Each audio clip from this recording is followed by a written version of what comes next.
साथियों, आप सब लोग जो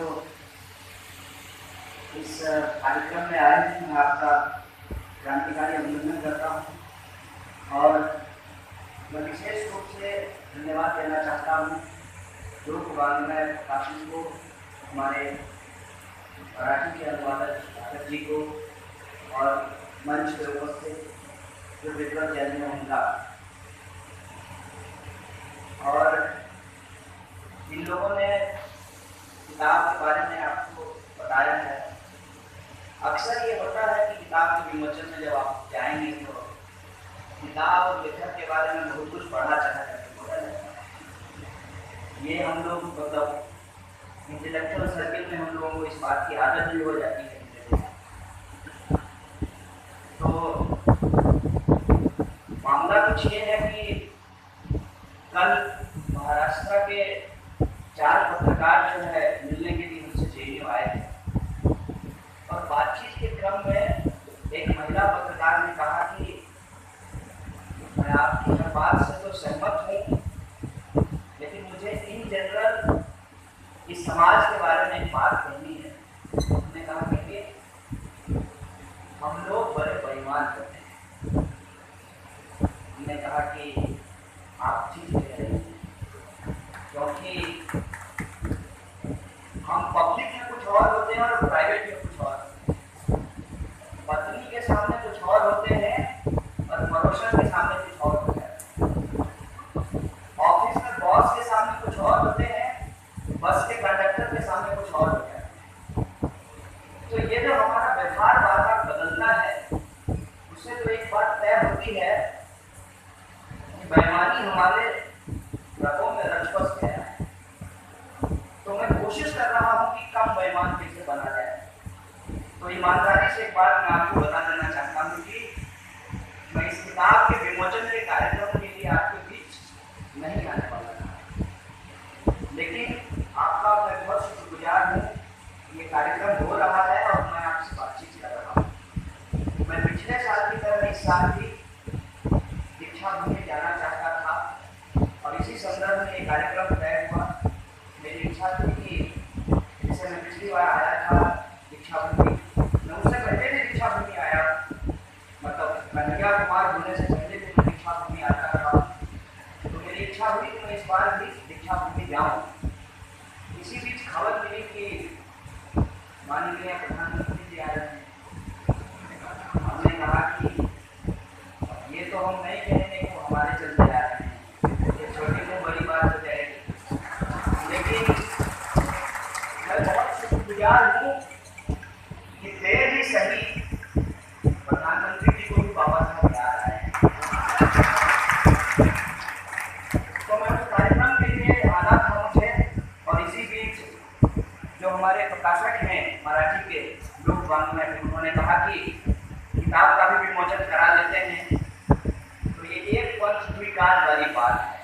तो ये मेरा कंसेशन है जो मैं आपके सामने रख रहा हूँ। दूसरी बात ये है किताब के बारे में कि मैं कोई लेखक नहीं हूँ और मैं आपको आश्वस्त करना चाहता हूँ कि आप परेशान मत होइएगा, मैं आगे कोई किताब नहीं लिखने वाला। और ये किताब क्यों आई है और इस किताब की क्या है, बस 2 बात इसमें कहनी है। ये किताब इसलिए आई है कि बहुत सारे ऐसे लोग हैं जो इस कन्हैया कुमार को जानना चाहते हैं। तो हमने उनको कहा कि इस कन्हैया कुमार को जानने के लिए उस कन्हैया कुमार को जानना जरूरी है। किसी का इतिहास क्या है उसको समझे बिना उसका वर्तमान नहीं समझा जा सकता। और बाबा साहब भीमराव अम्बेडकर का एक कोट है, आप लोग याद कर लीजिएगा, जिनको इतिहास की समझ नहीं होती है वो इतिहास नहीं बनाते हैं, और आजकल इतिहास में फेल होने वाले प्रधानमंत्री बन जाते हैं। तो इतिहास जानना जरूरी है। अब 3 इडियट फिल्म आप लोग देखे होंगे, उसमें आमिर खान बहुत अच्छे से अपने कॉलेज के डायरेक्टर से डायलॉग करते हैं रिजल्ट लगाने की क्या जरूरत है? तो डायरेक्टर कहता है तो मैं क्या करूँ, घर का दरवाजा खटखटाऊं और उसके दुकान में जाकर के बोलूं कि आप पास कर गए हैं, आप फेल कर गए हैं? ये संभव तो नहीं है। बहुत सारे लोग हैं जिनको जानना ही नहीं है मेरे बारे में, तो उनके लिए तो कोई बात ही नहीं है। वो समझते हैं कि मैं देश विरोधी हूँ, मैं देश का टुकड़ा करना चाहता हूँ और उनकी मुझे चिंता भी नहीं है। वो जो समझना चाहते हैं वो समझें। लेकिन वैसे लोग जो मेरे लिए गालियाँ खाए हैं, जिनके साथ मारपीट हुई है, जिनको इस देश का नागरिक होने के बावजूद पाकिस्तानी कहा गया है, जिनको माँ बहन की गालियाँ दी गई है, हिंदू होने के बावजूद जिनको गुंडा कहा गया है, और पता नहीं कितनी कितनी बातें, फिर भी इन बातों को परवाह किए बिना वो सड़कों पे उतरे। वो सड़कों पे इसलिए नहीं उतरे कि उनको किसी कन्हैया कुमार को बचाना था, उनको एक्चुअली देश बचाना था, संविधान बचाने की तो लोकतंत्र की परंपरा बचाना। लेकिन वो भी मुझे नहीं जानते कि आदमी है कौन।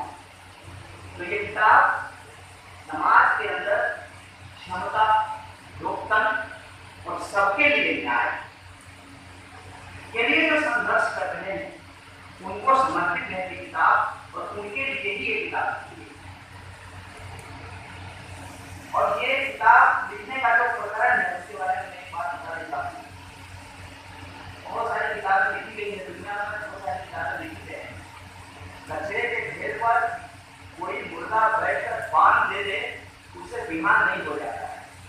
मेरे किताब लिखने से क्रांति समाज में नहीं आ जाएगी, कुछ नहीं बदल जाएगा, लेकिन कुछ तो होगा। कुछ नहीं होगा लेकिन कुछ तो होगा। इस आशा और उम्मीद में ही हमने जो है किताब लिखी है। और जो सवाल मुझे तो जो फेस करना पड़ता है, करना ही पड़ता है, मेरे घर वालों को, मेरे साथियों को, जेडीयू में पढ़ने वाले विद्यार्थियों को, शिक्षकों को, और जेडीयू का समर्थन करने वाले देश के और दुनिया के तमाम लोग जिनको गलत समझा जाता है, उनके पास कम से कम सच होना चाहिए। मसलन कुछ सवाल पूछे जाते हैं अक्सर, आपको किस चीज से आजादी चाहिए? आज हम लोग जब आ रहे थे तो एयरपोर्ट पे मेरे साथ जो लड़का आया है उसको सीआईएसएफ के जवान ने पूछा किस चीज से आजादी चाहिए। एक तो जेल से निकलने के बाद ये सवाल पूछा गया। दूसरा, हमने विमान का जिक्र किया, पिछली बार में नागपुर आया था और विमान से आया था। और बेशक आप लोगों को संघी पेड़ मतलब जिनको पैसा दे करके गाली देने का नौकरी दिया गया है, उनका तो व्हाट्सएप आया होगा और वो कहे होंगे कि ये माँ 3000 रुपया कमाती है तो हमारे लिहाज से कैसे आया। ये सवाल भी पूछा गया कि इसकी आर्थिक स्थिति क्या है।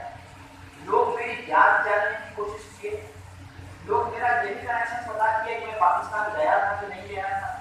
ये तो तमाम तरीके का भ्रम था।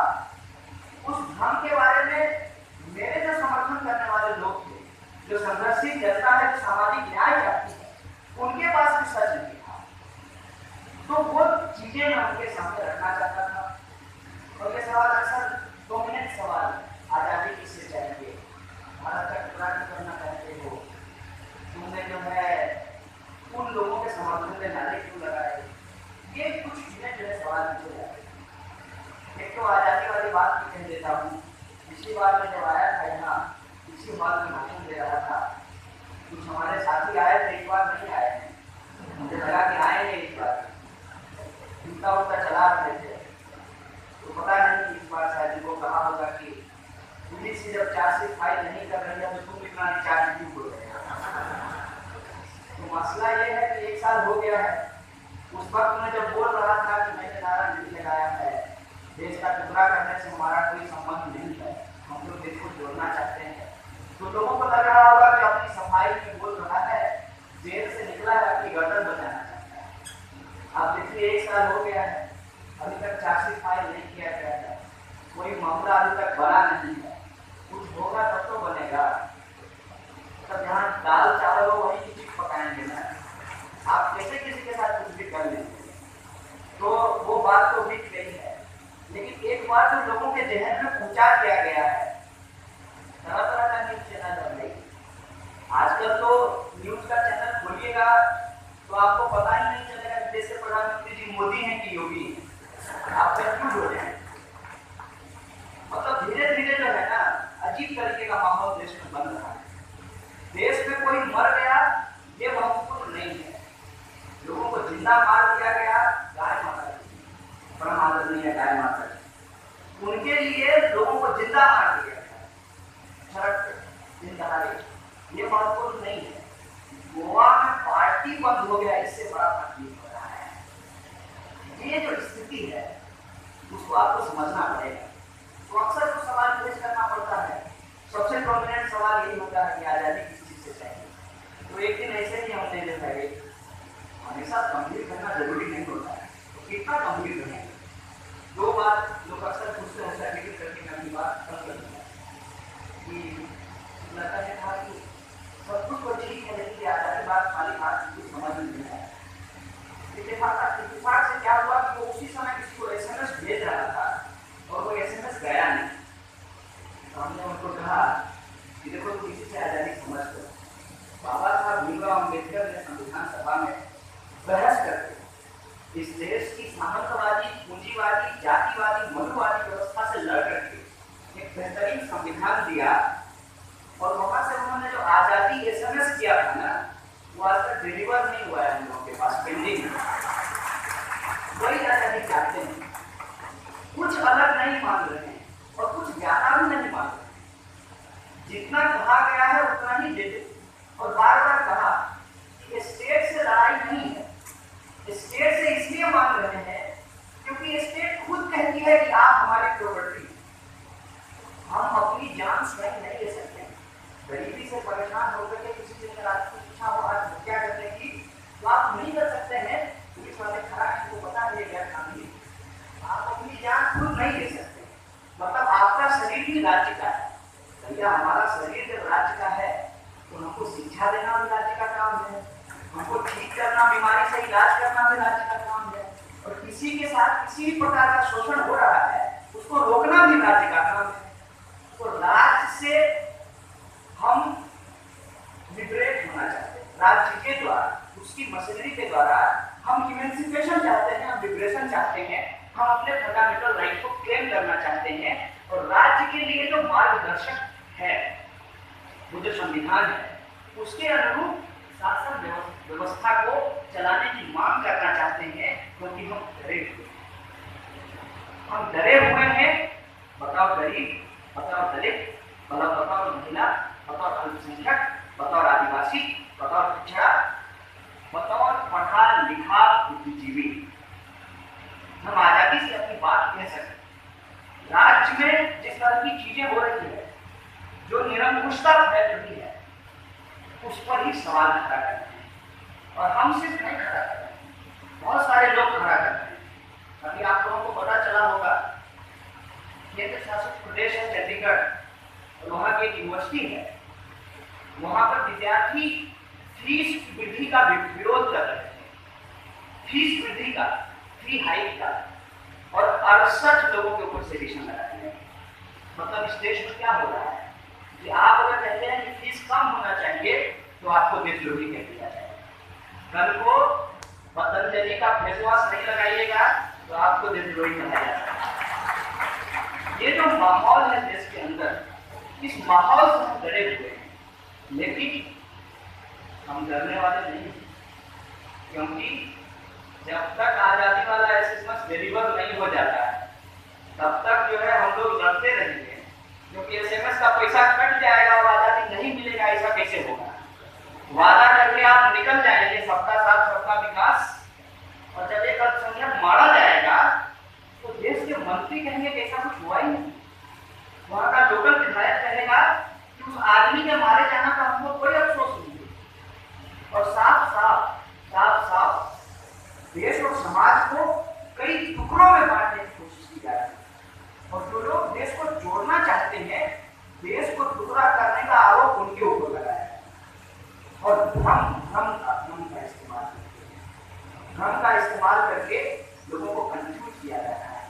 तो हमने ये किताब हमारे बारे में जो भ्रम फैलाया गया है उसको दूर करने के लिए लिखी है। जो लोग हमारे साथी हैं उनके लिए लिखी है। कई बार लोग कहते हैं कि दुश्मन से भी सीखना चाहिए, तो आरएसएस के लोग भी अगर पढ़ करके मेरे बारे में कुछ चोर निकालना चाहते हैं तो पढ़ लें, कोई दिक्कत नहीं है, लेकिन हमने उनके बारे में लिखी नहीं है। तो ये किताब इस रूप में लिखी गई है। एक शब्द में अगर हम बोले, ये मेरा इकबालिया बयान है मेरे खुद के बारे में, और जिसको कहते हैं फर्द बयान कि मैं क्या हूँ, हमने इसमें लिखा है। और बार बार कहा ये ऑटोबायोग्राफी नहीं है। मैं अपनी कहानी से आपको बिल्कुल बोर नहीं करना चाहता हूँ, आपको झेलाना नहीं चाहता। देश में लोगों के पास वैसे ही समय नहीं है, औसत आयु बढ़ गई है, औसत आयु बढ़ गई है, फिर भी लोगों के पास जिंदगी जीने का वक्त नहीं है। पता नहीं हम लोग किस भाग में पड़े थे। तो मैं अपनी कहानी से किसी को बोर नहीं करना चाहता हूँ, क्योंकि हर इंसान की अपनी कहानी होती है और हर मनुष्य यदि खुद को समझता है तो अपना नायक वो खुद होता है, स्वयं होता है, और उसको अपनी ही कहानी समझने की जरूरत है। इसलिए अपनी कहानी से बोर नहीं कर रहा हूँ। ये ऑटोबायोग्राफी नहीं है, ये यात्रा वृतांत है, और एक छोटी सी संक्षिप्त यात्रा वृतांत है जिसमें हमने ये बताने की कोशिश की है कि मैं जेल पहुंचा हूं। तो मैं समझता हूँ गरीब का गरीब होना सबसे बड़ा अपराध है, और वो अपराध तब और बढ़ जाता है जब वो गरीबी के खिलाफ लड़ने लगता है, संघर्ष करने लगता है। तो ये जेल जो है वो एक्चुअली हमारे लिए इनाम है। और भगत सिंह ये गए थे और फांसी पर चढ़े थे, उनके बारे में एक बात कहते हुए की बात खत्म करूंगा।